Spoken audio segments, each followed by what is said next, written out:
Hello students, मेरा नाम नंद किशोर मंडल है और नाम में कुछ नहीं रखा है। इंसान अपने कामों से जाना जाता है। ठीक है। दूसरी बात, मैं फिजिक्स पढ़ाता हूँ। ठीक।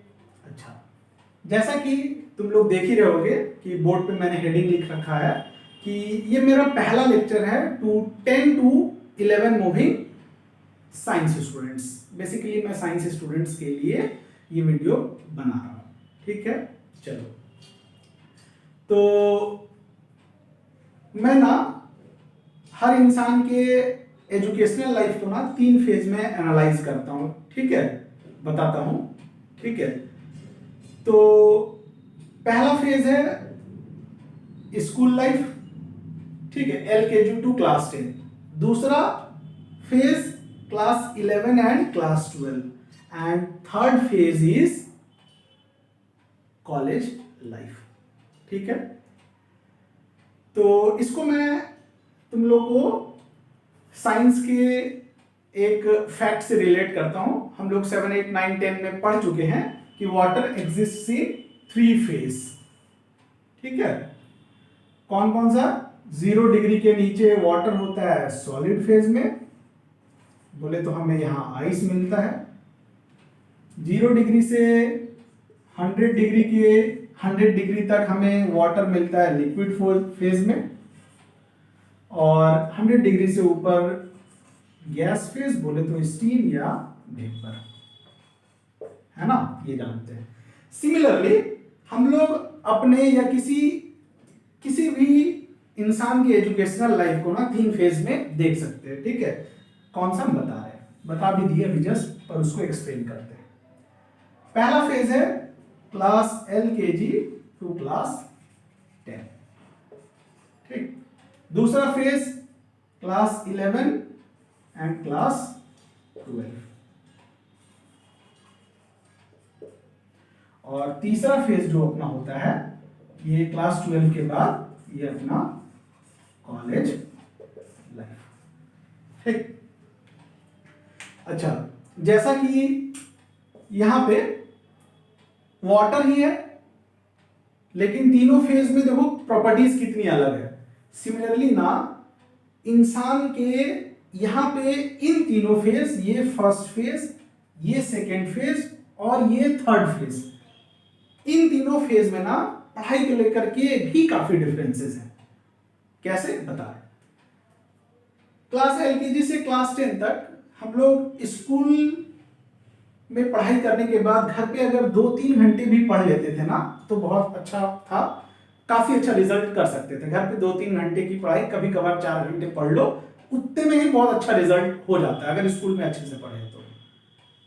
लेकिन क्लास 11 एंड 12 ऐसा फेज है कि अगर 6 घंटे की स्कूल है ना, तो स्कूल से आने के बाद घर पे तुम्हें 5 घंटे मिनिमम, 6-7 घंटे पढ़ने पड़ेंगे ताकि तुम अपने सब्जेक्ट पे अच्छा होल्ड बना सको, सब्जेक्ट को बहुत अच्छा कर सको और फिर बड़े एग्जाम्स को क्वालिफाई कर सको, जैसे IIT, JEE में नीट।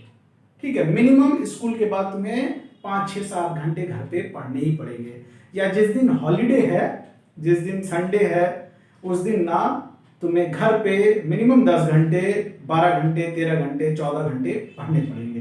ठीक है, तो ये 11-12 ऐसा फेज ऑफ लाइफ है। तो यहाँ 2-3 घंटे में काम चलता था, यहाँ 5-6 घंटे से नीचे काम नहीं चलने वाला है अगर अपना ड्रीम्स अच्छे इंजीनियरिंग और मेडिकल कॉलेजेस में पढ़ना है तो। फिर अपना जो कॉलेज फेज होता है ये बहुत रिलैक्सिंग हो जाता है, रिलैक्स लाइफ है। और कॉलेज फेज भी अलग है, तुम लोग मूवीज में देख भी रखे होंगे। यहाँ पे हालांकि मूवीज में काफी जरूरत से ज्यादा ही अच्छा दिखा दिया जाता है कॉलेज लाइफ को, ऐसा होता नहीं है। ठीक है, हालांकि फिर भी यहाँ पे बहुत सारे दोस्त बनते हैं अपने। ठीक है, फिर हम लोग दोस्तों के साथ टूर्स पे जाते हैं, दार्जिलिंग हो जाए, गोवा हो जाए, हिमाचल प्रदेश हो जाए।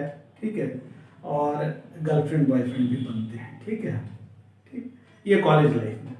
अच्छा, इसके पहले इधर हम लोग किसी भी अदर टाइप के डिस्ट्रैक्शंस को अवॉइड करेंगे अगर अपना सपना है कि हमें IIT, एम्स, NIT जैसे कॉलेज में पढ़ना है तो। ठीक है, चलो, तो अब देखो, ये बता ही दिए कि ये जो फेज ऑफ लाइफ है जिसमें अभी तुम लोग इंटर कर गए 10th पास करके, ये काफी हार्ड वर्क को डिमांड करता है, बहुत ज्यादा मेहनत करनी पड़ती है, तब जाके किसी अच्छे इंस्टीट्यूट्स, बोले तो आईआईटी, एनआईटी, एम्स जैसे या टॉप मेडिकल इंजीनियरिंग कॉलेजेस में एडमिशन मिलता है। बहुत ज्यादा मेहनत है, ठीक है ना।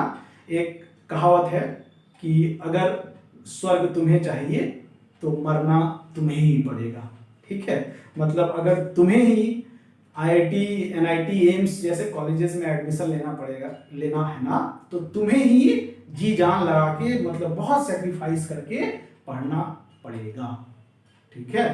चलो, तो क्लास 10 तुम लोग का खत्म हो चुका है। मेरा भी एक समय में क्लास 10 खत्म हुआ था, और उस समय ना मेरे मन में एक क्वेश्चन हमेशा चलता था कि किस स्कूल में एडमिशन ले या कहाँ पे पढ़ना अच्छा रहेगा, ठीक है। 11-12 मैं मैथ्स बैकग्राउंड से हूँ, ठीक है। 11-12 में मेरा मैथ्स था, और मैंने भी इंजीनियरिंग की है, और अच्छे कॉलेज से इंजीनियरिंग की है, कभी आगे के वीडियोस में मैं बताऊंगा, ठीक है। चलो, तो मैक्सिमम स्टूडेंट्स लोग 10th के बाद स्कूल्स में एडमिशन लेना चाहते हैं, ठीक।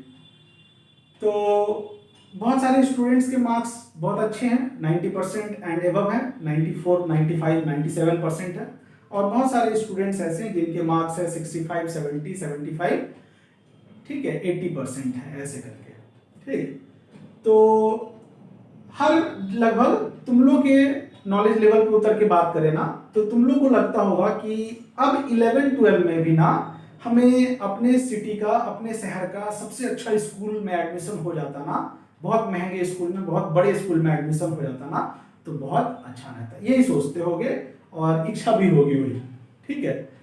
तो मैं बता दूं कि क्लास 10 तक, एलकेजी से क्लास 10 तक अपने लाइफ में ना एक अच्छे स्कूल्स का रोल है, ठीक। लेकिन 11-12 में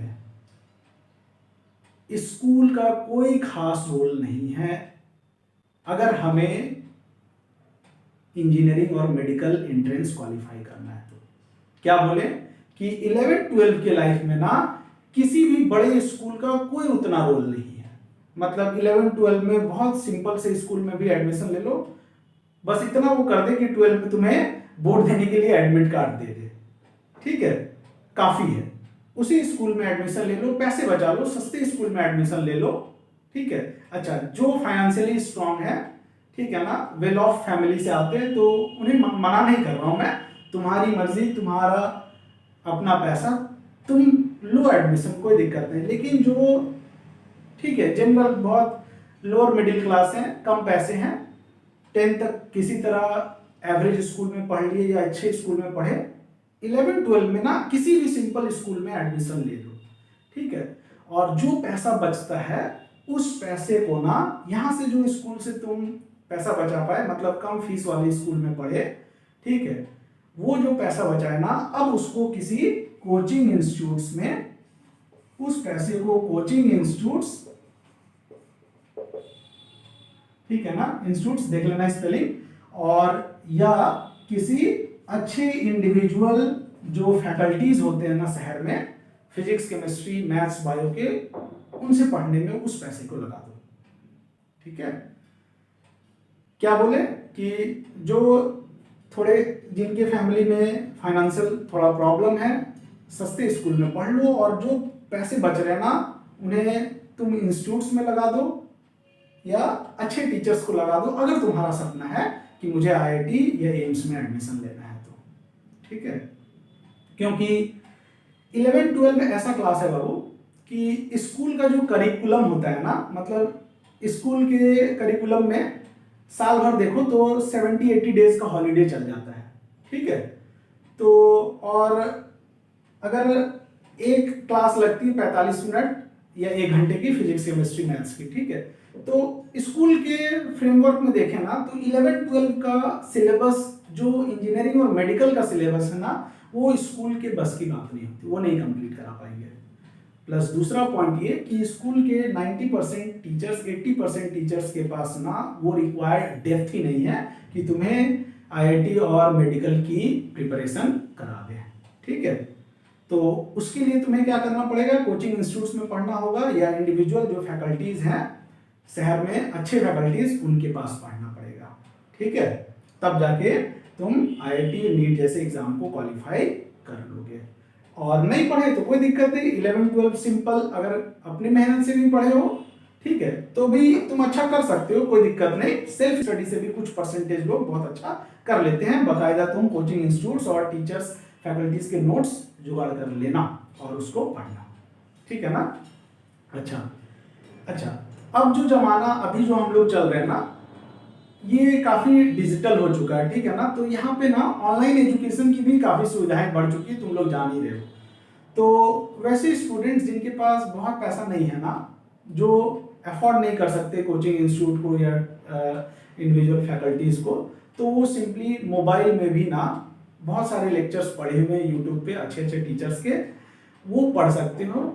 बस एक डिफरेंस हो जाता है कि अगर हम लोग कहीं पे नहीं पढ़ रहे हैं ना इंस्टीट्यूट या टीचर्स के पास, तो अपना सेल्फ मोटिवेशन बहुत चाहिए होता है कि रोज हम 6 घंटे 7 घंटे लेक्चर, मतलब 2 घंटे फिजिक्स, 2 घंटे केमिस्ट्री, 2 घंटे मैथ्स या बायो का लेक्चर हम लोग सुन लें। बहुत ज़्यादा सेल्फ मोटिवेशन चाहिए। कोचिंग इंस्टीट्यूट्स और फैकल्टीज लोग क्या करते हैं ना, तुम्हें दौड़ाने, तेज दौड़ाने का काम करते हैं। मतलब सिलेबस इतना बड़ा है कि ये लोग अंडर प्रेशर ना तुम्हारे से सिलेबस कंप्लीट करवा देते हैं, तुम पढ़ लेते हो। और अगर हम लोग इन सब जगह नहीं पढ़ रहे ना, तो वो प्रेशर बन नहीं पाता, हम लोग रिलैक्स हो जाते हैं घर पे। ठीक है, तो नहीं कंप्लीट कर पाते हैं या पूरा कंप्लीट नहीं कर पाते हैं। ठीक है, कुछ परसेंटेज, मतलब 1% जरूर स्टूडेंट्स होंगे जो कहीं नहीं पढ़ते बाहर और उनका सेल्फ मोटिवेशन बहुत ज़्यादा स्ट्रांग होता है और वो कंप्लीट कर लेते हैं। मैं उनकी बात नहीं कर रहा, जनरल स्टूडेंट्स की बात कर रहा कि जो लोग कोचिंग इंस्टीट्यूट या टीचर्स के पास पढ़ते हैं। ठीक है, अच्छा, हम एक ही इंपॉर्टेंट बात यहाँ बताएं कि 10th के बाद ना 11-12 में ना स्कूल का, किसी बड़े स्कूल का, बहुत महंगे स्कूल का कोई रोल नहीं है। 11-12 में सस्ते स्कूल से भी पढ़ के ना आईआईटी और नीट क्वालिफाई किया जा सकता है। ठीक है, इस बात को ना मैं एक बहुत अच्छे एग्जाम्पल से समझाता हूँ। तुम लोग अभी तक ना सुन रखे होगे कि तुम्हारे आसपास के दीदी भैया या घर में ही दीदी भैया लोग क्या करते हैं, 10th तक पढ़े, अच्छा स्टूडेंट थे, तो 11-12 में क्या हुआ, कोटा चले गए। ठीक है, कोटा चले गए, बहुत लोग दिल्ली ऐसे चले गए, रांची, पटना ऐसे चले गए, है ना। और एक ओपन स्कूलिंग टाइप किसी सस्ते स्कूल में एडमिशन ले लिए, जो कि बस उन्हें 2 साल बाद क्लास 12 में जाके एडमिट कार्ड देने का काम करेगा ताकि तुम बोर्ड दे दो। और वो लोग जिस स्कूल में एडमिशन लेते हैं ओपन स्कूलिंग टाइप, वो कभी स्कूल नहीं जाते 11-12, और पूरा का पूरा टाइम ना वो अगर कोटा गए हैं तो कोचिंग इंस्टीट्यूट्स को देते हैं 100% डेडिकेशन, या जिस भी शहर में पढ़ रहे हैं कोचिंग इंस्टीट्यूट्स को टाइम देते हैं, या जिस फैकल्टीज के पास पढ़ रहे हैं उन्हें टाइम देते हैं, स्कूल जाते ही नहीं है। तो यहाँ से ये बात कंफर्म ही हो जाता है कि 11-12 में ना स्कूल्स का, बड़े स्कूल्स, महंगे स्कूल्स का कोई रोल नहीं है। ठीक है, अच्छा, तो ये बातें जो मैंने अभी तुम्हें बताई, तुम्हें लग रहा है कि सर पता नहीं कुछ गलत हम लोग को एडवाइस दे रहे हैं या हम लोग को मिसडेविएट ना कर दे, ठीक है, मिसगाइड ना कर दे, तो क्या करना ना, जो अभी हम बात तुम्हें बताएं कि कोचिंग इंस्टीट्यूट्स और इंडिविजुअल फैकल्टीज ही तुम्हें बड़े एग्जाम्स को क्वालिफाई करने में हेल्प करेंगे, स्कूल का कोई बड़ा रोल नहीं है, ये बातें ना तुम अपने घर में अपने पेरेंट्स, दीदी भैया, या अपने जिस जगह पे रहते हो, जिस सोसाइटी कॉलोनी में रहते हो, वहाँ के सीनियर से पूछना कि ये बातें भैया कितनी हद तक सही है। ठीक है, तो तुम मेरा एडवाइस ले लिए, 4-5 लोगों के और भी एडवाइस लो, फिर उसके बाद तुम अपना डिसीजन लो कि तुम्हें क्या करना है। ठीक है, हमेशा लाइफ में ऐसे ही किया जाता है, जब कुछ टर्निंग पॉइंट आता है लाइफ में, कोई बड़ा डिसीजन लेना होता है ना, तो 4-5-6 लोगों से एडवाइस लेते हैं, फिर अपना एनालिसिस करते हैं, फिर अपना डिसीजन लेते हैं। ठीक है, तो ये काम करना है। तो ये जो ज्ञान था इतना सारा, थोड़ा काम का ही है मुझे लगता है, ये मैं हर पहले क्लास में अपने स्टूडेंट्स को दे देता हूँ। ठीक है, चलो, हो ये इंफॉर्मेशन तुम लोग को हो सकता है अच्छा ही लगा हो और काम ही आएगा, मेरे हिसाब से तो अच्छा ही है, ठीक है। और इम्पोर्टेंट क्या है कि 10th तक जितना पढ़ते थे, बहुत एवरेज स्टूडेंट थे या बहुत अच्छे स्टूडेंट से भूल जाओ। 11-12 कंप्लीट अलग फेज है, कंप्लीट अलग लाइफ है। यहाँ पे तुम्हें बहुत ज्यादा मेहनत करना पड़ेगा ताकि तुम बड़े एग्जाम्स को क्वालिफाई कर सको, ठीक। चलो, तो ये ज्ञान मेरा यही खत्म हुआ। स्टार्ट करते हैं हम फिजिक्स पढ़ाना, ठीक है। और फिजिक्स में हम लोग ना 4-5 मिनट में कुछ अच्छी बातें देख लेते हैं। तो हम लोग फिजिक्स पढ़ना स्टार्ट कर रहे हैं, तो सबसे पहले हम लोग देख ही लेते कि आखिर फिजिक्स है क्या, ठीक है ना। फिजिक्स में हम लोग पढ़ते क्या है, तो व्हाट इज फिजिक्स मेरा पहला क्वेश्चन रहता है कि फिजिक्स क्या है। तो अभी तक क्लास 10 तक तुम लोग फिजिक्स को थोड़ा याद करो, तो क्या क्या पढ़े होगे। फिजिक्स याद करते ही न्यूटन याद आ जाते हैं ना, न्यूटन्स लॉज, ग्रेविटेशन। फिर थोड़ा मिरर के बारे में पढ़ चुके हो, concave mirror, convex mirror, lens के बारे में पढ़े हो। फिर तुम लोग थोड़ा हीटिंग इफेक्ट, एनर्जी, ठीक है ना, एनर्जी रिसोर्सेज, ये भी पढ़े हो ना। तो फिजिक्स में अभी हम लोग थोड़ा पीछे का रिकॉल करें तो ये सब चीजें पढ़ चुके हैं। तो हम तुमसे ना डेफिनेशन जानना चाह रहे हैं कि आखिर फिजिक्स है क्या, फिजिक्स में हम लोग पढ़ते क्या है, ठीक है। तो हम बता रहे कि अभी तक ना, अच्छा तुम लोग एक क्वेश्चन के आंसर करो कि बताओ, हम लोग अर्थ के ऊपर रह रहे हैं, किसी भी कंट्री में रह रहे हैं, तो सोसाइटी में रहने का कोई रूल है क्या। सोचो, क्या पूछे कि सोसाइटी में रहने का कोई रूल है क्या आपने। हाँ बिल्कुल है, ठीक है। सोसाइटी में रहते हैं तो रूल्स के तहत रहते हैं, ठीक है ना। मतलब रूल क्या है कि किसी का मर्डर नहीं कर देंगे, मन हुआ तो मर्डर नहीं कर देंगे, नहीं तो तुम रूल्स वायलेट कर रहे हो, तुम्हें पनिशमेंट मिलेगा।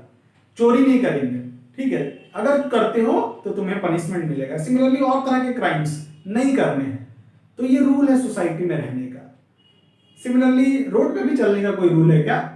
हाँ है, ठीक है। अपने इंडिया में क्या है कि जाने वाले लोग लेफ्ट साइड चलेंगे, बाएं तरफ चलेंगे। किसी किसी कंट्रीज में जाने वाले लोग राइट साइड चलेंगे। तो रोड पे भी चलने का रूल होता है ना। तो सेम इसी प्रकार से ये जो अर्थ हम लोग देख रहे हैं, अर्थ से थोड़ा ऊपर सोचे सोलर सिस्टम, सोलर सिस्टम से थोड़ा ऊपर सोचे मिल्की वे गैलेक्सी, और कलेक्शन ऑफ गैलेक्सीज ही अपना क्या है, यूनिवर्स। तो ये जो पूरा यूनिवर्स है ना, इसके भी प्रोग्रेस होने का ना certain rules and certain laws है। मतलब ये जो अपना नेचर है, या बोले तो ये जो यूनिवर्स है ना, ये किसी पैटर्न में बिहेव करता है, ठीक है, रैंडम बिहेव नहीं करता है। क्या बोले, कुछ रूल्स, कुछ लॉज के तहत किसी पैटर्न में बिहेव करता है, रैंडम बिहेव नहीं करता है। जैसे रोज सूरज किधर से निकलता है, पूरब से निकलता है। हर 15 दिन तुम्हें मून दिखाई देता है, 15 दिन नहीं दिखाई देता है। तो कुछ रूल्स, लॉज फॉलो हो रहे हैं ना। तो यूनिवर्स या नेचर ना progresses by following certain rules and laws. अच्छा, थोड़ा 10 तक के लाइफ के ऑब्जर्वेशन को, 10 तक के लाइफ तक की हम लोग कुछ कुछ ऑब्जर्वेशंस जरूर किए हैं। क्या कि कोई भी ऑब्जेक्ट हमेशा ऊपर से छोड़ो नीचे ही गिरता है, कोई भी ऑब्जेक्ट ऊपर से छोड़ो नीचे ही गिरता है। ये एक रूल है ना, वायलेट होता है क्या अर्थ के ऊपर, नहीं। सिमिलरली दूसरे प्लैनेट्स में भी कोई भी ऑब्जेक्ट ऊपर से नीचे के ही तरफ गिरेगा, ठीक है। ये कभी वायलेट नहीं हुआ, तो एक रूल हो गया, लॉ हो गया।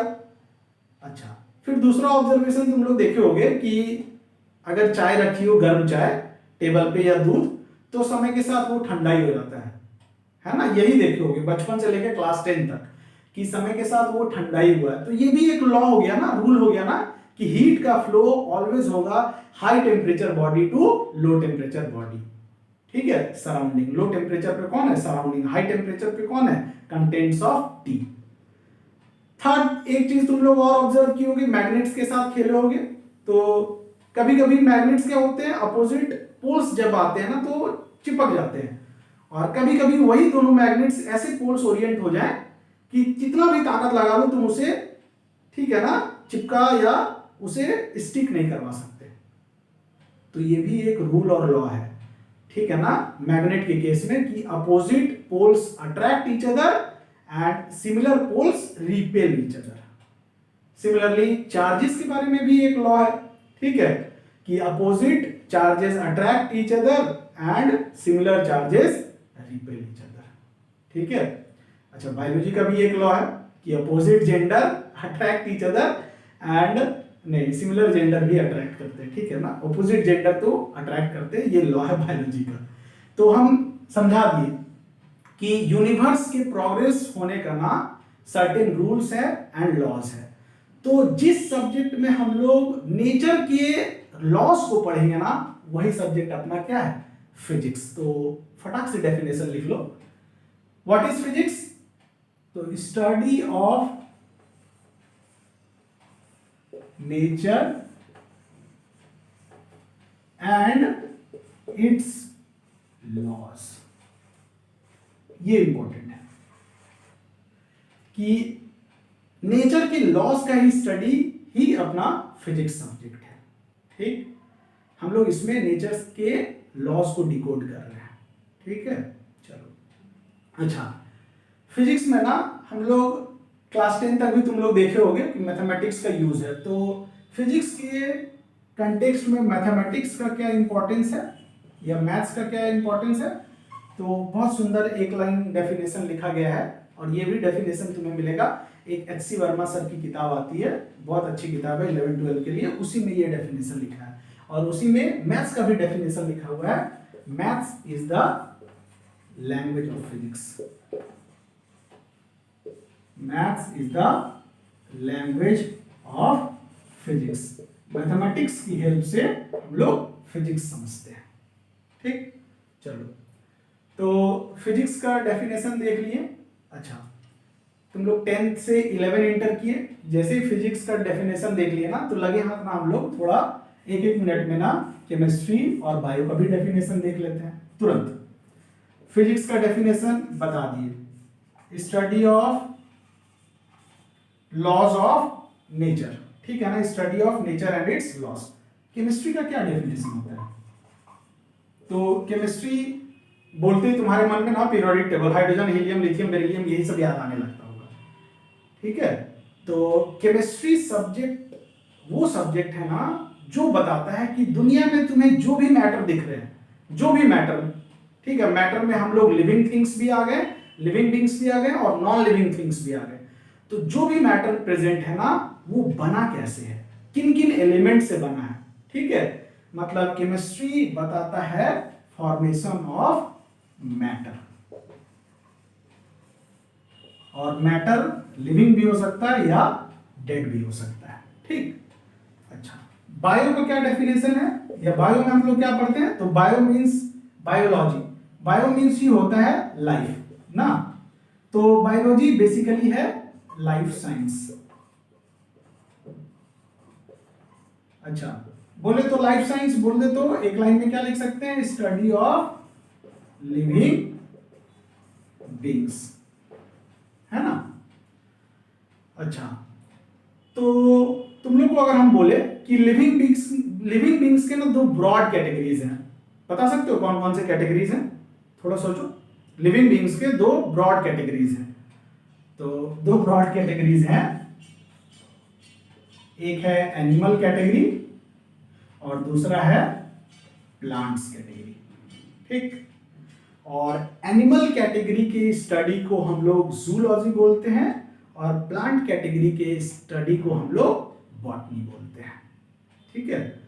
11-12 से तुम्हें अच्छे अच्छे इंस्टीट्यूट्स में ना दो टीचर मिलेंगे बायोलॉजी के, एक जूलॉजी के और एक बॉटनी के। सिमिलरली केमिस्ट्री में क्लास 11 से तुम्हें 3 टीचर मिलेंगे, बहुत लोग जानते होंगे कौन सा, एक इनऑर्गेनिक केमिस्ट्री, पहले नंबर पे हम लोग फिजिकल केमिस्ट्री, दूसरा इनऑर्गेनिक केमिस्ट्री और तीसरा ऑर्गेनिक केमिस्ट्री। केमिस्ट्री के 3 टीचर मिलेंगे, ठीक है। अच्छा, अभी हम लोग फिजिक्स का डेफिनेशन देख लिए, केमिस्ट्री बायो का भी देख लिए थोड़ा सा।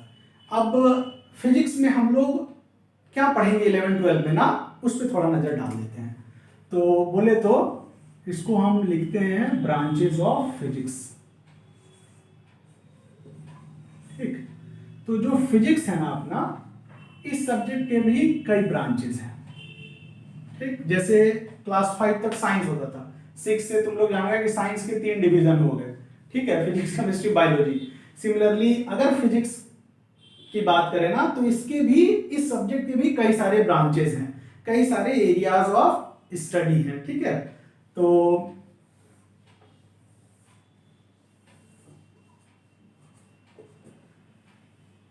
फिजिक्स के 11-12 में बेसिकली 6 ब्रांचेस हैं, तो हम बना दिए। ठीक, पहला ब्रांच तुम लोग सुन रखे हो बहुत लोग, मैकेनिक्स। मैकेनिक्स बोलो या न्यूटोनियन मैकेनिक्स, एक ही बात है, एक ब्रांच ऑफ फिजिक्स है। दूसरा है, हम लोग वेव्स के बारे में भी पढ़ते हैं, तुम लोग 9-10 में भी थोड़ा सा पढ़े होगे, साउंड वेव्स। ठीक है, या वेव्स ऑन स्ट्रिंग। ठीक है, तीसरा ब्रांच है फिजिक्स का थर्मोडायनेमिक्स। ठीक, ये चौथा ब्रांच होता है फिजिक्स का इलेक्ट्रोमैग्नेटिज्म।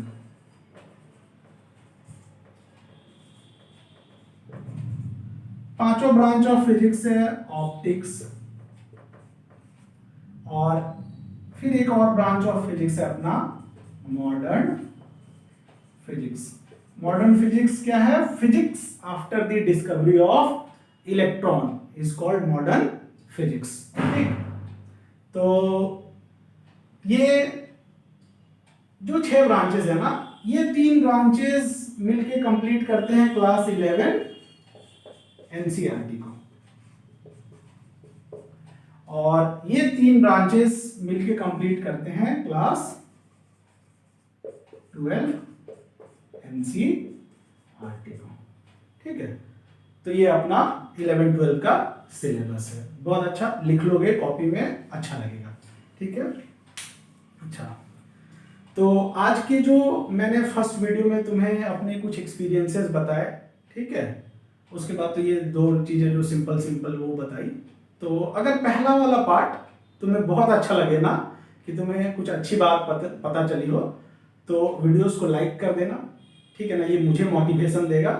ठीक है, और मैं अभी रेगुलर तुम लोग के लिए फिजिक्स के वीडियोस डालूंगा स्टार्टिंग से, तो सब्सक्राइब भी कर लेना ताकि तुम्हें नेक्स्ट वीडियोस मिलते रहें। अच्छा, जो बातें मैंने तुम्हें बताई कि स्कूल का रोल नहीं है, कोचिंग इंस्टीट्यूट्स में पढ़ना है, अच्छे टीचर्स के पास पढ़ना है, तो ये बातें तुम लोग इस वीडियोस को अपने दोस्त के साथ भी शेयर करो।